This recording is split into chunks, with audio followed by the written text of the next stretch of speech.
Well, two gas pipelines owned by Russian company Nord Stream suffered major leaks. Europe opened an investigation into the attacks, the possible attacks, potential attacks, which several European leaders, including Sweden's and Denmark's prime ministers, suggested were an act of sabotage, although there's no proof of that yet. Nord Stream wanted to carry natural gas under the Baltic Sea from Russia to Germany, but the pipelines are inactive as Russia cut off gas deliveries after it was sanctioned for invading Ukraine in February. Officials are still investigating what caused the leaks, but seismologists in Denmark and Sweden say they seem to be from blasts and not from, say, an earthquake or a landslide. Uh-oh. Yeah. So Nord Stream 2, by the way, has never actually been active. It was completed, and then the Ukraine conflict happened. Yeah, so this is interesting. Yeah, so people have been pointing to a clip of Biden, Aaron Mate, among others, other journalists. Biden said in February of this year, if Russia invades, then there will no longer be a Nord Stream 2. We will bring an end to it. A reporter then asked Biden, but how will you do that exactly since the project is in Germany's control? And Biden replied, I promise you we will be able to do that. Yeah, let's play that clip. Do we have it? Let's play it.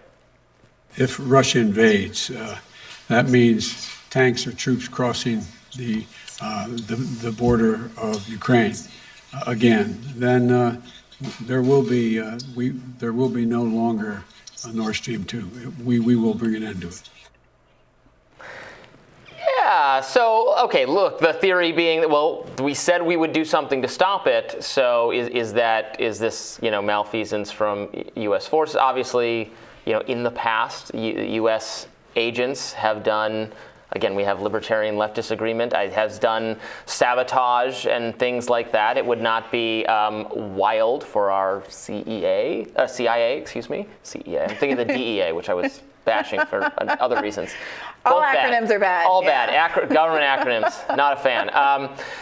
Okay, it could also just be, it could be an accident. It could be, Russians are a little distracted right now. They're not keeping their pipeline up and running. They're not, I don't know what technology, what technology that needs to be up. They forgot to change the tire or something. Yeah, look, as the kids say. But I'm not being naive here. I see what it sounds like. Yeah, it's not a good look. And on top of that, there's a Polish MEP who's married to a senior American official who tweeted a picture of the bubbles coming up from the pipeline. Yeah, I think we had him on screen just then. Okay, saying thank you USA.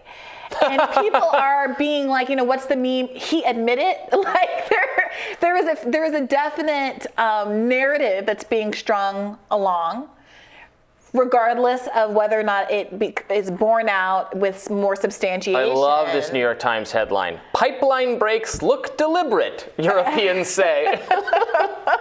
Right. So, this is a really interesting moment in the context of all of the framing of, Russia as a uniquely bad actor, as someone who was unprovoked in all of this, versus a more kind of left critique that says, obviously it's wrong to invade another country and it's a violation of international law, at the same time that it's a lie to say that it was unprovoked, given the increasing escalations around the growth of NATO. And, to the extent that America's been trying to make the case that it has been hands off in this region and, I have nothing to do with this and this is completely Russian aggression and we're not involved and we're not doing hegemonic things across the globe. This is pointing some fingers in the other direction. And it will be interesting to see what, if any, response we get from the administration. Yeah. Yeah, you got it. Occam's razor. You have to go with the most plausible explanations for things. The most plausible explanation here is sabotage. This is what all of the experts, pipeline safety experts, people on the ground in Europe, are saying. This looks like it was done deliberately. So really the question is, well, who did that then? And there are, many that you could see Russia doing this. You could see us doing this. You could see, some. But what's the incentive for Russia to do something like this? They're the ones who want their oil to be bought by Europe, who's going into a well, but we're not doing winter. It anyway, right? Where we've put the kibosh on that. Right, but there's a political kibosh where we're just hoping that NATO's fealty to the United States is stronger than their energy needs as they head into winter. And then there's strategy with little force behind it. So if we did this, does this count as like an act of war? But if we did this against Against Germany, against whom exactly? Right. It's Germany's pipeline. Well, right, it's Germany's pipeline. Yeah, but it's to stop them from receiving gas from Russia. This is the problem with this proxy war I guess malarkey. It's not. Everybody, there are no clear. There's no honor in any of this. Yeah. Everyone hides behind plausible deniability, which you understand on some level, since the implications here of a direct conflict between nuclear powers are huge, as we talked about yesterday. There is a legitimate nuclear threat here that experts have been warning about for a really long time.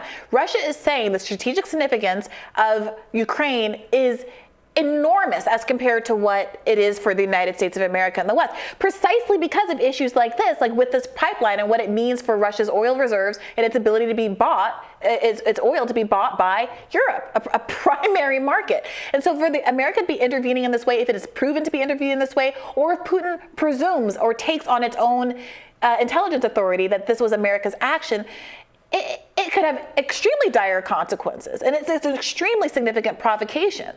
Well, and I think we would risk ruining our relationship with our supposed European allies, but for the reason you just said, now not only are we kind of interfering in this conflict, but we're interfering with our own allies' energy plans. And look, maybe relying on Russia for energy is not a good plant given what's going on. And neither is relying on Saudi Arabia. Neither is all of the things that we do. We can't pick where the oil comes up in the ground and what governments are around it. Although, as we see, America's trying very hard to pick exactly that, to control. That is exactly what we're doing. Yeah.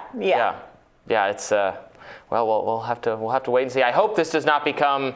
This is not like the thing in the very casual acceleration of some larger global conflict akin to the Franz Ferdinand assassination or something. Right. Oh God, can you imagine? I can't imagine. I very much can. So we ran through this tweet a little bit earlier. Aaron Mate tweeting out his take, saying that on September 17th, Putin said that if he wants to solve the issue, it can ignore U.S. orders and open up the Nord Stream 2 pipeline. Just push the button and everything will get going. Putin said. Instead, someone bombed it. Yeah. Again, your Occam's razor point, I think, is right. I think that nobody wants to jump to conclusions here, but in the absence of an alternative explanation, this is what people are going to And the be thing looking is, it's not like we are in a fog of war situation where facilities could be, if this was like an on-the-ground facility in Eastern Europe, I'd say, well, they're accidentally shelling the wrong thing, or who knows? Who knows? Or it could be either side because it could be accidental. Sure. I mean, it could be deliberate in that human beings did it. It was not and there's earthquake. False flag accusations. But there's all sorts of, and we have to sort through all these different, but this is in the water. I don't know. So you're saying there's limited ability for only so many people can. This isn't an accident. This isn't Well, and they're not having a naval battle above the pipeline where someone accidentally torpedoes. I don't know if that's well, I don't know how the vulnerability of these pipes make work, but yeah, we'll definitely see people, Ukrainians and Russians in scuba gear underneath the pipeline doing some kind of undersea battle. Yeah, look, we will definitely be continuing to follow this, because if a journalist at a press briefing doesn't ask a follow-up question directly on this issue, the whole lot of them need to be fired because they're not doing their job. So let's see what Karine Jean-Pierre has to say about this in the coming days. We'll have more Rising for you coming up next.